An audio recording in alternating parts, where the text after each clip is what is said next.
Hello, listeners. Welcome to our climate change podcast, the 51030 podcast. And as we go through the different episodes, it will become clear why we chose the name 51030. And today, it's really a pleasure for me to introduce the CEO of Praesideo, Mr. Duncan Ritchie. Hi, Duncan. Hi, Orengi. Very good to be here. Very, very happy to be speaking to you today. Now, thank you for agreeing to come and just lend your voice to the 51030 podcast. Maybe before we get started, I always like to start from the beginning. Before there was Praesideo, can maybe talk a bit about who you are and maybe the work that you've done that has led you to the space that you are in now? Sure, happy to do that. So I come from an investment banking background, in fact. I studied in Australia, and then when I finished my university, I moved to London, and then I worked for an Australian bank, in fact, in London, and then dotted around the world. So I moved to Asia, and I spent about 25 years developing infrastructure and energy projects in developing markets and emerging markets in Asia. And about 2007, 2008, I started doing some work with the Asian Development Bank and with UNEP on climate. And that required quite a lot of research and learning around what's happening on climate. And of course, my eyes were opened and I realized that there was a real challenge here. And so I got really quite involved in that and started kind of pushing my career towards in that sort of direction, culminating in, I was in Barcelona, I think, at the end of 2019, and the COP25 was happening. And this is kind of the origin story for Praesideo.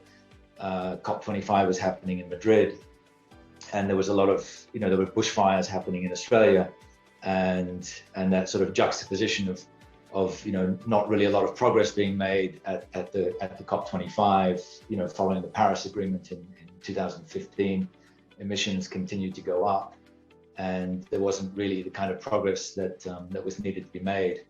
And so, with my own country on fire, it really, awakened me and gave me the impetus to use my skill set and experience to try and shift the equation on climate change and really try and bring it to corporates and make this sort of business community more aware and try and push them towards more action on climate change. Quite interesting that maybe the language you use, earlier you said your eyes were open, then you used the word awakened. I'm finding that to be quite interesting. So we talk about climate change being this crisis that's underway. So when you use words like awaken, I find that it ties in quite well with maybe the crisis that we need to deal with. Let's talk a bit about Praesideo. Why the name Praesideo? What does it mean? Maybe just for our listeners to get a better sense of what you stand for, you and your company. Yeah, so when we were setting up Praesideo, we did a lot of ideation around the name, and the name is important, and it kind of communicates who you are and your philosophy and in a sense what your vision is for the world, and so Praesideo is actually a Latin word which means to defend and to protect, and in fact our domain is praesidio.earth, and so you kind of get that sense of, our mission is really very much about protecting the planet and preserving, sustainable life and an appropriate response in particular, we're focused on climate change and making sure that, that we get through this crisis with humanity intact and an ability to preserve our species connection with planet Earth, effectively. What approach then does Praesideo take in defending Earth or defending the planet? What's your role within that? I mean, it's such a big goal. to try and maybe keep the temperatures or the temperature rise at 1.5. But what's your role? What is it that Praesideo intends to do to help maybe the rest of us to reach the targets that have been set? It's a great question. So essentially, we had undertaken developed a methodology to rate companies on their actions and commitments on climate change, and that was kind of a sort of more standardized rating process. We've now gone through a process of learning with that rating system that we developed. And what we've observed is that there are three, in terms of climate data. And so our approach is really to develop a climate data platform to inform the world about what people are doing on climate change. Because what we found was that, first of all, a lot of companies are ignoring scope 3, what is effectively value chain emissions. So, outside of their own boundaries.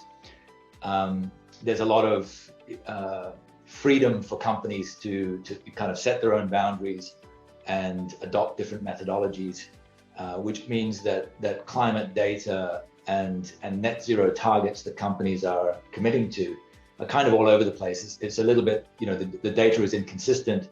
It's not very comparable. It's a little bit like apples and oranges. And so what our mission is really to kind of create standards and elevate transparency on what companies are doing, enabling companies and organizations and governments to get better visibility on the value chain emissions. So scope 3 supply chain emissions, for example, for the investment community on financed emissions, elevate that transparency, and then provide a kind of an overwatch or oversight function, because in addition to there not being good clarity and good consistency and integrity around data, there's also nobody policing any of that, right?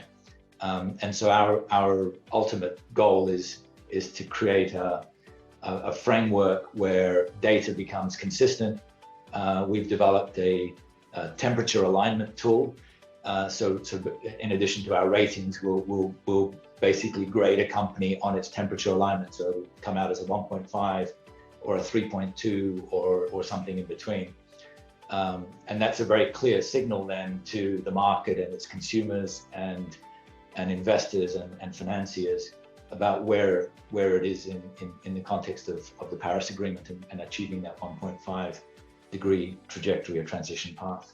I actually really like that, because I found as an individual, I can talk about climate change, but it always feels very conceptual or abstract. Then you look at companies, or you listen to companies talking about what they're doing, but as much as they do that, the focus tends to be backward looking, more from a reporting perspective. But then when you look at the reports, there is no context to it. So I quite like actually the work that you're doing, because I think it will give context. With that context, we can then, as individuals, companies, governments, have a well-defined target with clear actions on what needs to be done. So yeah, I really do wish a Praesideo success, because the success of companies such as yours, I think, is what the world needs right now. So I really like where you're going. And how is it going so far with corporates, governments? Are you finding that there is interest? Yes, we are. I mean, we're at a little bit of an early stage in terms of the evolution that we're doing currently, and we're running a couple of pilot programs. So we're doing some work with some municipal governments, so some cities, and looking at their supply chains, and we think there's a huge opportunity for, there's a whole range of different groups around the world. There's Resilient Cities Network, there's C40 cities, there's the Covenant of Mayors, and so there's a lot of action in that sort of municipal government space. And so what we're looking to do is give them the metrics effectively to influence and transition their supply chains, and I think that's really powerful from a local and regional community perspective, because ultimately our perspective is that all businesses need to be fit for the future, right? And getting fit for the future is about being responsive, having your vision on the horizon, being responsive to those big issues that are going to impact, your business, but also, your community and your country. And climate change is one of those, those existential threats for all of us. And so what it enables businesses by city involvement, it enables businesses in local communities to get involved and transition and become fitter, leaner, and prepared businesses to meet the future, which is a 1.5 carbon constrained world that we're moving towards. And so we see a big opportunity in that area. And then what we're looking to do is work with some of the bigger companies that are, that have big supply chains and really transition those supply chains. And so, getting development of and movement in the supply chain is you create ripple effects through the global economy. And so we see that as a really powerful movement towards transitioning towards that 1.5 degree target that we all have. And just to help our listeners, let's talk a bit about this net zero emissions. Is it a target that you maybe personally believe we are capable of achieving? And I know that we must get there, otherwise we threaten our own existence. But based on what you're seeing and maybe the commitments that corporates are making, what's your level of confidence on that?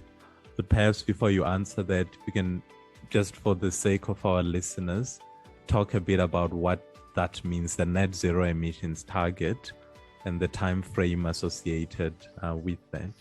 Yeah, that's a very good point to define the term to start with, because I think it's an often used and an often misused concept. So basically net zero, and we're actually developing some principles, and we've defined within those principles what we mean by net zero. And essentially it's the point in time when an organization, and I mean, the concept originally was born out of a sort of global perspective, but you can kind of bring that down to, to individual organizations, even to a personal perspective.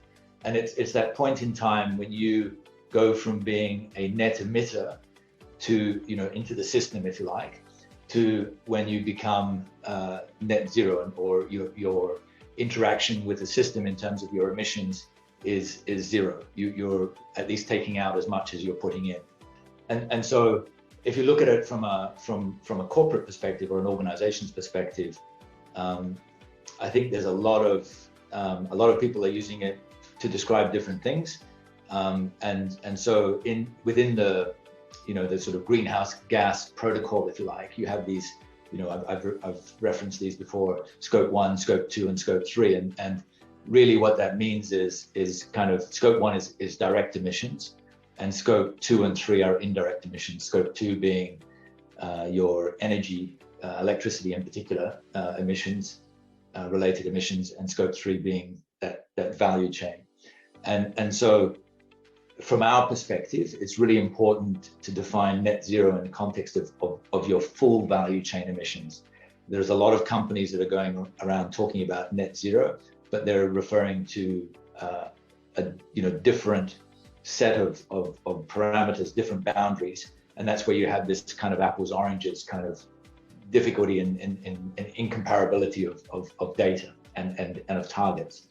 And so from our perspective, net zero is full value chain, and responding to your question as to whether we can get there, and within the 1.5 degree transition pathway. I think you'll probably have people be aware of the IPCC's report that came out, the Intergovernmental Panel on Climate Change report that came out earlier in the week, which really underscores that we've got a really big challenge, and we're already at 1.1 degree approximately of increased temperature. So we've got a really big challenge ahead of us. I think it's doable. But I think what a lot of companies are doing at the moment is they're kind of kicking the can down the road and hoping for some, magical negative emissions technology solution that's going to come and allow them to continue to produce oil and gas or to continue to burn coal. And I think, we need to get past that and understand that that's not going to happen. And we need to really focus on pushing down and reducing our emissions as a primary focus, and then looking at opportunities for offsets and tree planting and things like that. As a sort of to get the last 5 or 10% of those emissions, the net, to achieve that final net zero. But the real focus needs at this stage to be on emissions reductions. I mean, I have seen maybe global mining companies starting to move away from coal, but the reality, particularly in the developing world, is that I think coal will still be there for quite some time, which is unfortunate. So hopefully we will see an increase in alternative energy sources, whether that's wind, solar, or other forms that are more sustainable. So I'm really hoping that we can get there sooner. But I don't know what your views are on maybe the use or the continued use of fossil fuels. Is there maybe a way that we can continue to do that, but do it in a way that is not as detrimental to our environment as what we've seen in the last couple of decades? Yeah, it's a really good question, and I'm not sure I've got the right answer for you. I think that the hope that I would have is that we would really try and transition away from the use of coal. In fact, there's a project in Southeast Asia at the moment to actually try and retire some coal-fired power stations in countries like Indonesia, Vietnam, and the Philippines, to retire coal plants early, to really push that transition process along. And I think that'll, if that model works, and the way it's proposed is basically to acquire those plants and then shut them down prematurely ahead of their original schedule, and using carbon credits and offsets, etc., to try and pay at least defray some of the cost, and then replace that with renewables. If that project goes well, then I can see that being used across geographies and potentially in places in Africa as well. There is some challenges, if you're in the mining sector, for example, and you have process that requires steady 24-hour a day energy supply, then that gets to be a bit, and you don't have access to gas, which is a fossil fuel, but slightly better than coal. Then it becomes a bit tricky to achieve that full transition to renewables.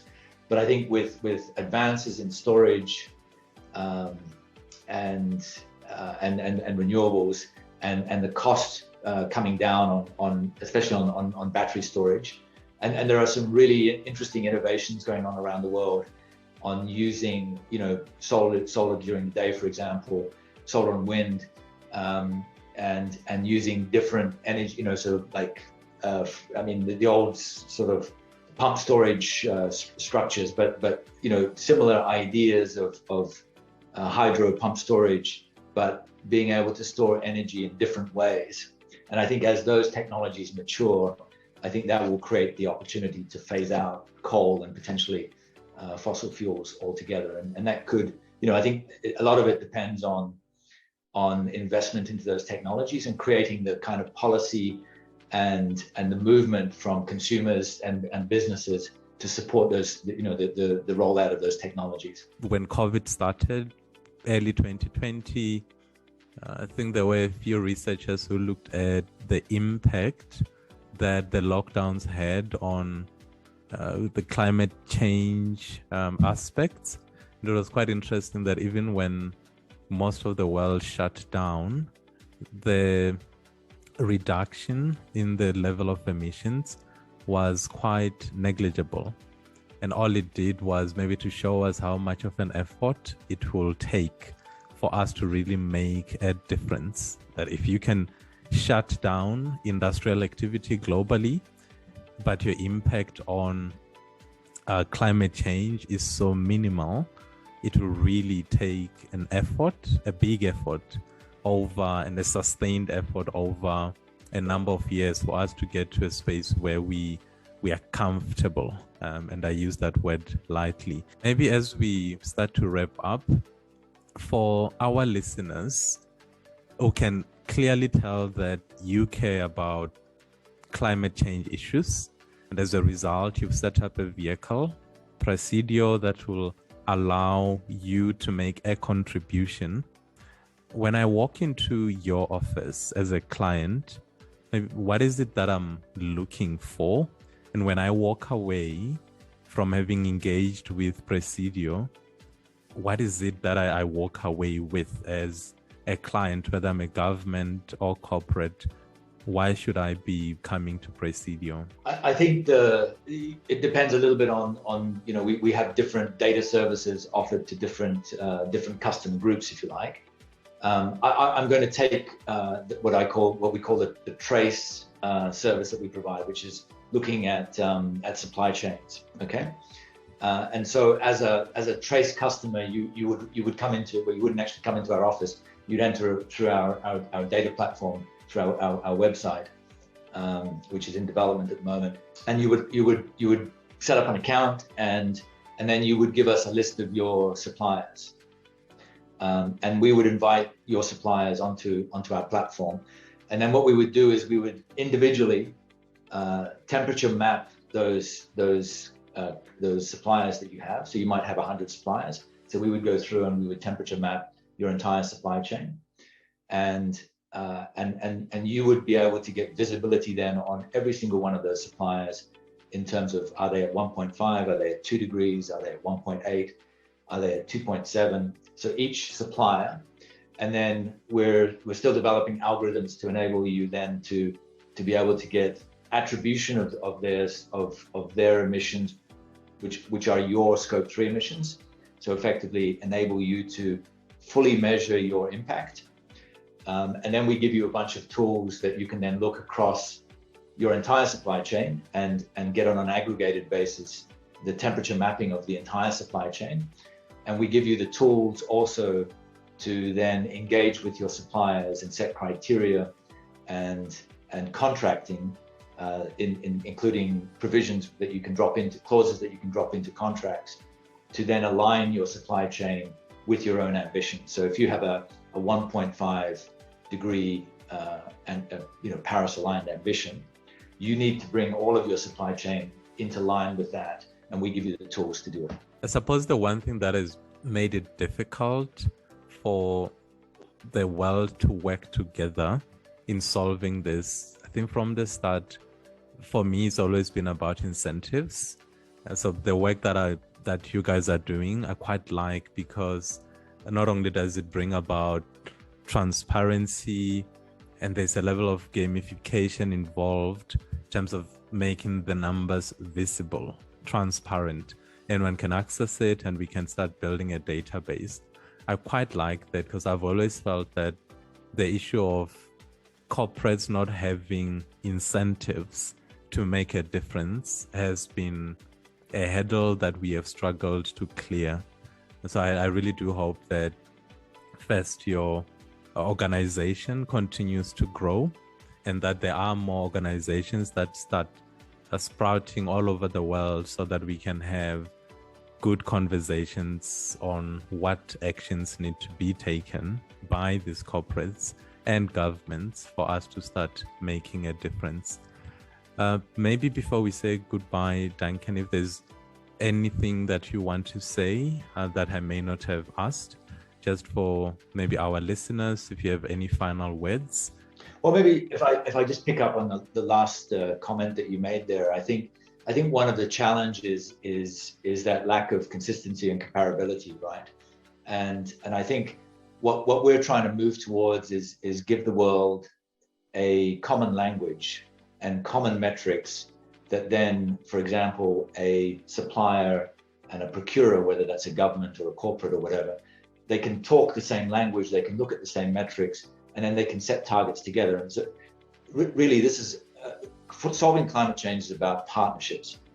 And what we want to do is really promote building partnerships, whether it's with your investors, your lenders, your supply chain, or even just businesses working together, building partnerships to solve this crisis together. And I think that's really, really important.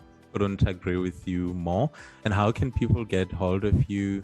There will be someone listening to this thinking, I need a partner, and that partner is Praesideo.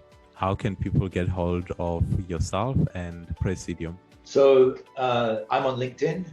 You can find me on LinkedIn. Happy to accept people's invitations to connect. I believe we have probably somewhere my email address is available. It's certainly available on LinkedIn if you connect with me. And I'm happy to have conversations with people about solving climate change. That's my passion. Lovely. We'll leave it there for today. Again, I want to thank you for your time. We can all make a contribution towards saving our own planet, whether that contribution is by having a conversation on 51030, or whether that contribution is starting up your own company to make a difference in whatever way you choose. Or that difference can be as a leader in government, whether you're a mayor or you just work in the local municipality. There are decisions you can make every single day for us to start making a difference. So Duncan, I do wish you well. I'm quite grateful that you gave us half an hour of your time. And yeah, hopefully this conversation will speak to one or two people who can then join the movement, because we need as many people as we can. So thank you for your time. We hope to speak to you soon, and we'll be on the lookout, just watching Praesideo grow into a much bigger entity. So all the best from all of us here on 51030. Thank you for your time. Thank you, Evrengi. Thank you for listening to the show. We intend to have many of these meaningful climate change related conversations on this channel. What I want to ask from you as our listener is to subscribe to the channel. Maybe share the channel with the friends that you think may find the content to be of interest. It really does help the show when you click the like button, turn on the notifications, just subscribe. That's really all we are asking. Together, we can make our small contribution towards saving this planet that we call home. Thank you, thank you, thank you.